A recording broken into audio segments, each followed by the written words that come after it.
തിയേറ്ററിൽ എത്തിയ ആടുജീവിതത്തിന് ഗംഭീര പ്രതികരണമാണ് ലഭിച്ചുകൊണ്ടിരിക്കുന്നത്.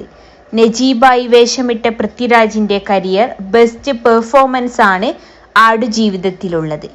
പൃഥ്വിയെപ്പോലെ തന്നെ ചിത്രത്തിൽ എടുത്തു പറയേണ്ട മേക്ക് ഓവർ നടത്തിയ നടനാണ് KR ഗോകുൽ. നോവൽ വായിച്ച എല്ലാവരിലും ഇന്നും നോവായി അവശേഷിക്കുന്ന ഹക്കീമിനെ ഏറ്റവും ഗംഭീരമായാണ് ഈ യുവനടൻ ചെയ്തു വെച്ചിട്ടുള്ളത്. ലോക്ക്ഡൌണിൽ ജോർദാനിൽ കുടുങ്ങിയ ശേഷം നാട്ടിൽ വന്നപ്പോൾ താൻ പല ജോലികളും ചെയ്തിരുന്നുവെന്നും ഗോകുൽ പറയുന്നു. ആ സമയത്ത് ബ്ലെസ്സി തന്നെ വഴക്ക് പറഞ്ഞിരുന്നുവെന്നും ഗോകുൽ റിപ്പോർട്ടർ ടിവിയോട് പറഞ്ഞു. ഈയൊരു 6 വർഷം സർവൈവ് ചെയ്യാനാണ് ഞങ്ങൾ ശ്രമിച്ചത്. കോവിഡ് സമയത്ത് ഞാൻ ചില ജോലികളൊക്കെ ചെയ്തിട്ടുണ്ട്. ആ സമയത്ത് ഡെലിവറി ബോയ് ആയും ഓടിയിട്ടുണ്ട്.